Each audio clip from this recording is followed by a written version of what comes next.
I think that one of the most popular moves from the early MK games was the uppercut. Uppercuts were something fans definitely commented about being missing in the last game. And in our game, the uppercut is returned, and it is a necessary move in certain cases. For the same reasons it was really cool in the original 2D games, it's really cool now.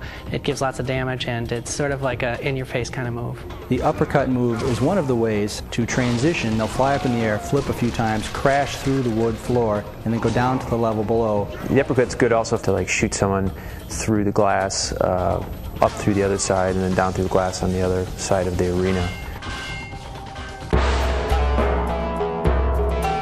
Scorpion's teleport that we put in Deception is an alternative to the classic Scorpion punch teleport. So what will happen is when you trigger the move, he disappears on one side, rescales and reappears on the other side, and then heads towards you with his foot and strikes you if you're not paying attention.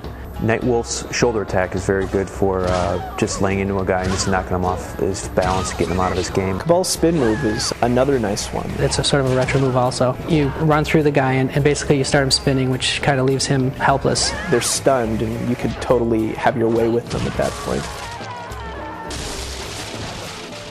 Sindel's Scream attack sends out sonic waves and it pulls the character in so that you can then do a string of attacks on him.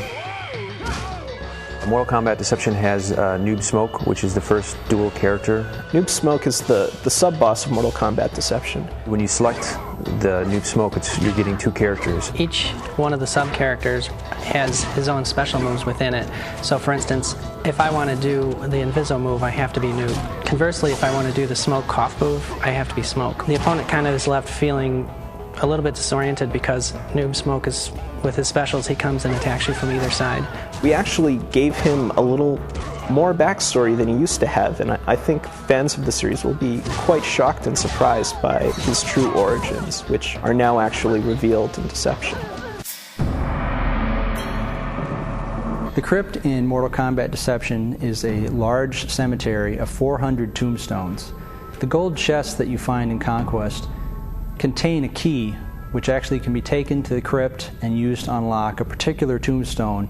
Scorpion's alternate costume can be found right at the first bend in the road as you follow APEP from the first dojo to the second one. In the village, in between the second and third dojo, is a gold chest that gives you the key to go back to the crypt, and you can unlock the portal chest background there. As you travel between the second and third dojo, immediately before the bridge is a gold chest. Inside the gold chest you can find Bo' Rai Cho's puzzle character. In order to find Blen Kenshi, you can go to the village. Between the third and fourth dojo, on the right, there'll be a gold chest. At the end of the village, just prior to meeting Bo' Rai Cho, you'll find a gold chest. You'll find the key to unlocking the yin-yang background in puzzle combat. There are a number of chests that only appear during a given time of the day. One of the elements in Conquest that assists you in being at the right place at the right time is the meditation mode. There's a chest that appears in the Lin Kuei area where you'll notice it's snowing as well, and it only appears in the evening. So if you meditate near the location and then you come out of meditation close to the time the chest is supposed to appear, and then you will be able to open the chest and you'll be able to get Sub-Zero's alternate costume. Also in Earthrealm, outside of the village, there is a gazebo located fairly close to the portal. During a certain time of day, on that gazebo you will find a gold chest, and in that you will find Kenshi's puzzle character.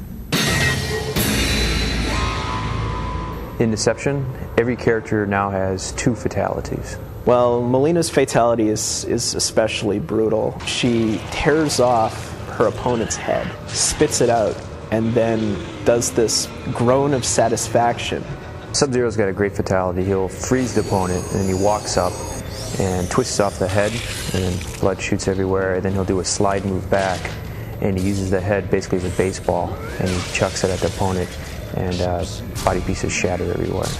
In Nightwolf's first fatality, he steps back from the other fighter who's in a dazed state, hauls back with his tomahawk, and then throws it across, lodging it firmly in his forehead. In addition to the fatalities, which everyone always likes in these games, we've added another element this time, which is the harakiris.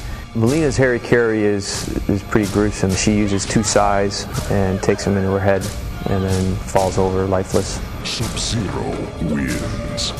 Harakiri.